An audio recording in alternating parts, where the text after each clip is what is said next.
Hello guys, good evening সকলকে। দেখো এখন সন্ধ্যা হয়ে গেছে আর ম্যাগি বসিয়ে দিয়েছি আমাদের দুটো সোনার জন্য। এই দেখো আলাদা আলাদা বসিয়েছি, যেহেতু আমার সোনা একটু নরম খায় আর আরেকজন একটু শক্ত খায়, তাই জন্য দুজন আলাদা আলাদা বসিয়েছি। এই দেখো আমার সোনারটা হালকা মশলা দিয়ে দিয়েছি, সুন্দর করে নাড়িয়ে নিচ্ছি। আর এদিকে দেখো ওটাতেও সুন্দর করে মশলাটা দিয়ে দিচ্ছি, যাতে সুন্দর করে মিক্সড খেয়ে যায়। ম্যাগি প্রত্যেকটা বাচ্চাই খেতে ভালোবাসে, তেমনি এরাও কিন্তু খুবই ভালোবাসে, তাই ওদের জন্য সন্ধ্যাবেলা টিফিনে আজকে ম্যাগি বানিয়ে নিচ্ছি। তোমাদের বাচ্চারাও কি ম্যাগি খেতে ভালোবাসে? তাহলে অবশ্যই কিন্তু কমেন্টে জানিও। দেখো ম্যাগিটা প্রায় হয়েই এসেছে।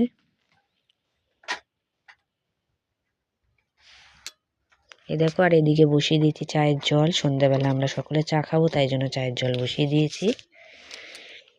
দেখো চাটাও প্রায় হয়ে এসেছে। চলো চাটা খেয়ে আর ওদের ম্যাগি ট্যাগি খাইয়ে নিয়ে তোমাদের সাথে আবার পরে কথা হচ্ছে। টাটা।